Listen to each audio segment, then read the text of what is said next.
Okay, wanted to give you some advice about PhORCAS. If you don't know what PhORCAS is, it's basically the PharmCAS of Residency, and there are a number of kind of bonehead things that you can do right off the bat, and I wanted to try to give you this advice quickly because it just opened yesterday, and already I'm seeing some of the just mistakes that you can make right away that you can't undo, and let me hopefully save you a lot of heartache. Okay. So if you want help with your letter of intent, I charge $75 for the residency season. That's my contact information, or you can go to residencyhelp.com where you can find letter of intent template, recommendation help, and then the podcast episodes that can help you with this as well. Okay, so let's first talk about when you look at the webinar that PhORCAS puts out, or you look at some of the advice that they give. What they are doing is giving you an operational order. What you don't want to do is take that operational order and turn it into a checklist for your own order. And the most important one is, number one, select 3 references.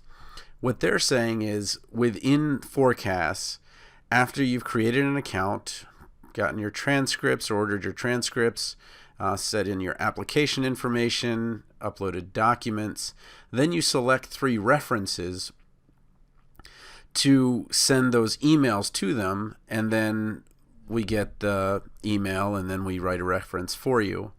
That's not saying wait until you've done everything except for that 3 references to do it, because you want to let your references know, hey, I just wanted to let you know I'm going to be applying for residency. Will you write a positive letter of recommendation for me?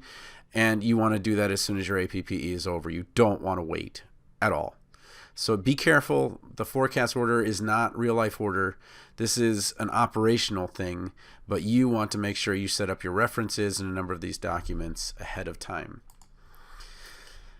Okay, so within the application, you'll have your applicant and personal information, educational information, and already I'm seeing, do I really have to retype everything from my CV? And I've heard 2 things. One, you can copy and paste your CV in there, but I'm not sure if it's going to work out in terms of formatting, depending on how you formatted your CV.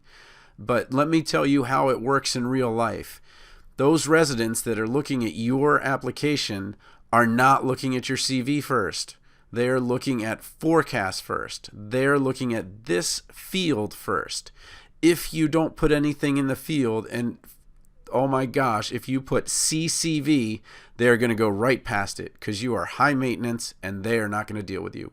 I can tell you that right now. They've got some programs have 60, 80 applications per spot.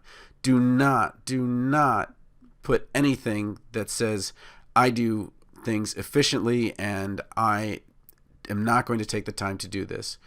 It is such a mistake. Please, please, please fill out the extracurricular section. Do not push the button that says, I intentionally left this blank. Do not. Upload the personal statement and CV.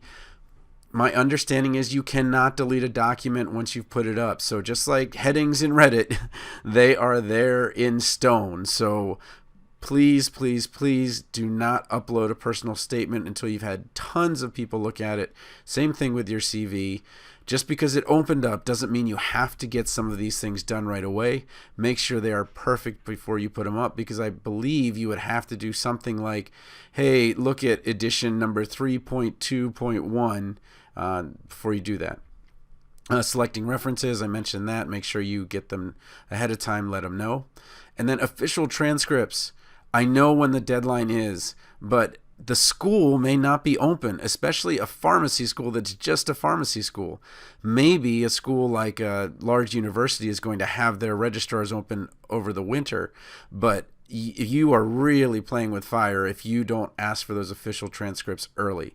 Make sure you do, but there are many, many, many ways to mess this up, and that is easily one of the easiest.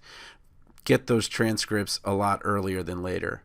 And then make sure everything is site specific. Do not send generic letters. They immediately will know it. Every single letter should have The name of the person that you're sending it to should have the site and should have some details about that site.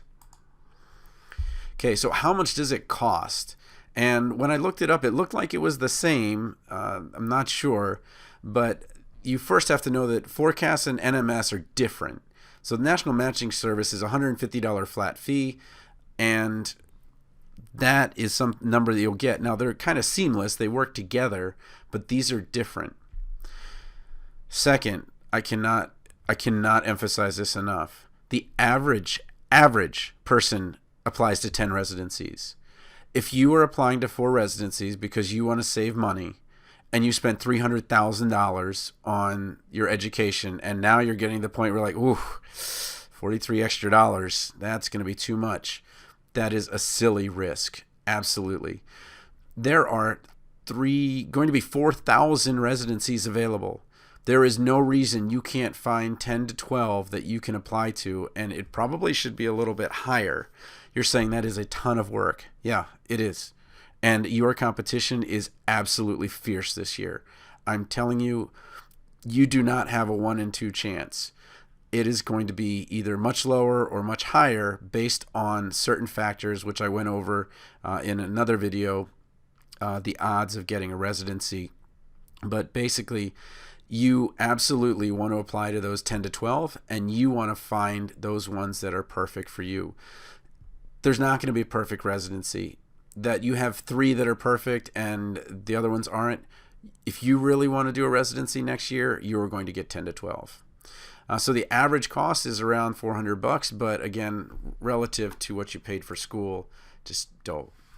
Letters of intent, make sure it is customized. Make sure you, at least in the beginning and end, have something that involves them, at least one paragraph that is saying, hey, this is why I'm applying to your site, because it's AmCare, or it's AmCare with pediatrics, or whatever it is. Okay. Make sure you answer any special questions. Make sure they're separate for each program, and make sure this is a fake name. Well, that's my name, but that's a fake hospital. Make a unique name for every single file, and please check it. Do not send, I really want to do this residency, to the wrong residency. That spells disaster. References. If you are not sure that the 3 will be on time, you can request up to 4, but you can request many, many more reference people. It just, for one site, I believe you can only request 4. So if you're in doubt that it's not going to be on time, you want to select 4 references and have that extra. Make sure you tell them why you're doing each site. Make the recommender easy. I put this in my letter of intent book, but make it clear to the pharmacy recommender, you know that this is why you're doing the site. Remind them of what you did during the APPE. They're not going to remember. You need to remind them. And then the reference can come in late, but the residency may or may not take it. So again, 4 is better than 3, I think. Here are the phase 1 dates. Your list, or your rank list, is due on March 1st, but that's after all the interviews and all that madness. And then March 15th is when the results are released. Why do you have to get on your horse? Last year, they say it was 64%, 2 out of 3, but it's really closer to 50%, where 7,105 enrolled, and of those, 3822 got one, but I am projecting this year that there's going to be over 8,000 that are enrolling, and I made another video on why I said there's 8,000 enrolling in the match, and I think that 4,000 of those that enroll will not get one. So get on it. Make sure you avoid those easy to avoid mistakes with PhORCAS, and make sure you're working with somebody that did it last year or some other people that are doing it to minimize the mistakes you make, because they are just absolutely looking right now to reduce that pile of many, many residency applicants to just a few, so that they can have it just a little bit easier, because it's going to be one of the most competitive seasons ever.